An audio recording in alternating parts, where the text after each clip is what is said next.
Hi, I'm Charles Deering, and I asked for feedback from people on what they'd like to see in DVDs, and the most popular answers were animals and landscapes. I may do on animals because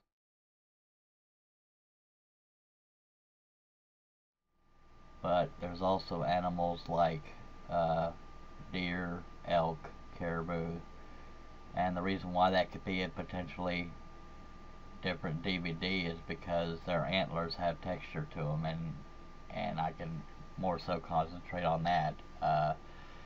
That may be a couple DVDs down the line. That way, people don't get tired of the same thing. But what you see in front of you is different examples of different animals. Obviously,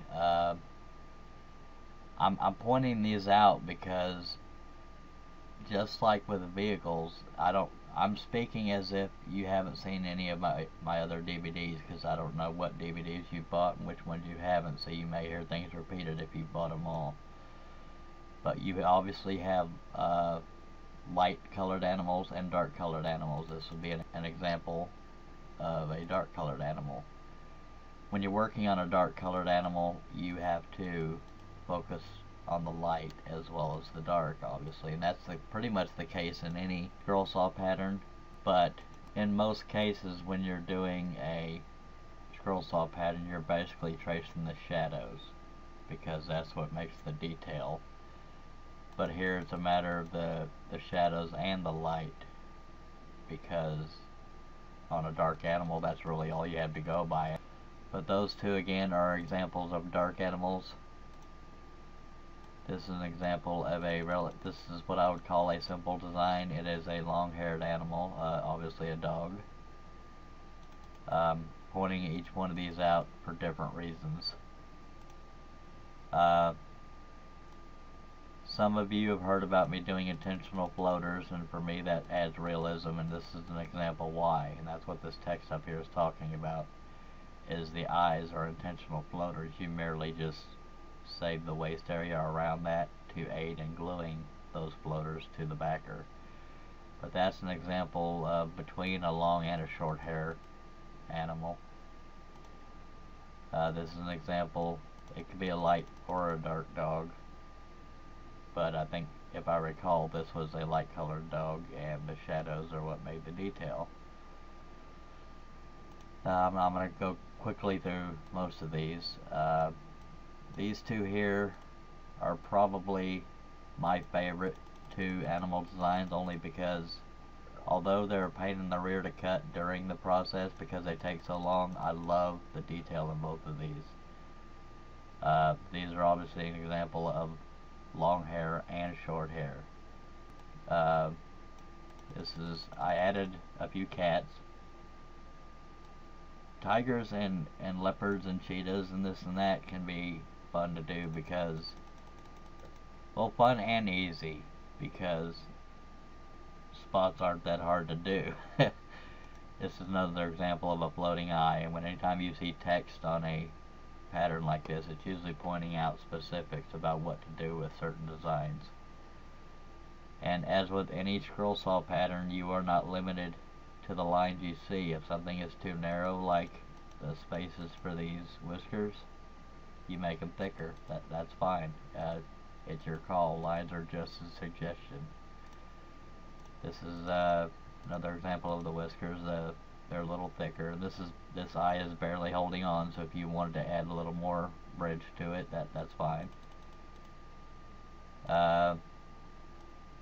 This is an example of not a whole lot of detail, but you can tell it's a cat, and that's a light colored animal in this particular case. So the suggestion of detail is almost as good as the detail itself, and that's something I really need to train myself in, because it's hard for me to see detail and not add it, but I'm trying to get better at that to have a broader audience for those that like simpler designs. This is one of my favorite dog patterns because I love German Shepherds, but it has a good bit of detail on the face, but the rest of it not so much, and that's an example of a long-haired animal. Believe it or not, it took me quite a while to locate some good pictures to work from. because I wanted to have a good mix. This is a pug. I would call it a short-haired animal, but you know, there again you can see the detail. I believe that was a custom portrait at one time. This is one of the few you see the source photo as well as the pattern next to each other. And there again you can make the whiskers thicker if you so choose. Now I did crop this one because, you know, those are some long whiskers. And I figured that would be overkill as far as how fragile it would be. Now, sometimes you can leave out the body to make that head stand out, because that, you know, maybe the body back behind there can be somewhat overkill and confuse the eye a little bit, but that's strictly up to you. When it comes to spots and shadows, but this is an example of a simpler version of spots on a spotted type cat. So remember that when I come back after showing you all this. I am leaning towards definitely this lion for one of the, I'm probably going to do 3 or 4. You can see it'll all depend on how long this DVD takes to make. And because most people when they do animals want to do cats and dogs for custom work, I've chosen this as one of the long-haired ones, this one for one of the short hair. This would be the other short hair. And this is another example of a dark dog with light reflecting off of it, so I think that's a good example to work with. This one's closer up, so I think I'm going to go with that. So at least at the time I'm making this, I'm making it as I go, so I haven't completely decided if there's going to be 4 or the patterns that we make will be included on the. I figured that's the least I can do since I'm showing you how to do it. It'd be easy to say, now go try it yourself, but I also like to give to the community, and hopefully y'all will feel that way. But these are your 2 long hairs, these are your 2 short hairs. You have 2 dogs and 2 wildcats. We'll start on most likely this one first.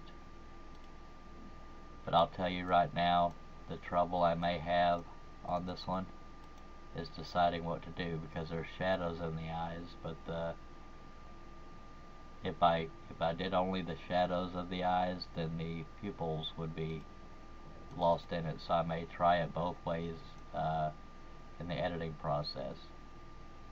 And if you have not seen my other DVDs, when I get done drawing the designs, I do scan them into the computer. I make them on paper, but I do scan them into the computer to make them, to clean them up and color them in for the sake of displaying, and I always show that part too for people that care.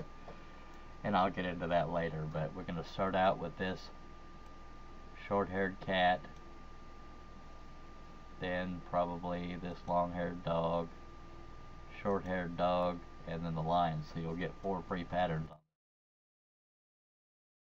The reason why you heard some parts muted in that video and text put on the screen is because I was originally going to put all 4 of those patterns on one DVD, as well as how to make them, obviously. But after doing the first one, it took quite a while, so I may have to break them up into multiple DVDs, because if I do real long DVDs, I believe that would drive the price up, and I don't want to do that to the potential consumers. So the spotted cat is the first one. I could probably get the long-haired dog and the short-haired dog in one DVD, and then we'll do the lion in the next DVD. There may be other animals in the future depending on feedback, because some people may want to see specific animals being done, but I don't want to do overkill either. As mentioned in the video, landscapes were another one. I haven't done a whole lot of them, but I will show you what I do when it comes to doing them. But I just wanted to explain why some of the video you just watched was muted and had text on the screen. And I appreciate you watching.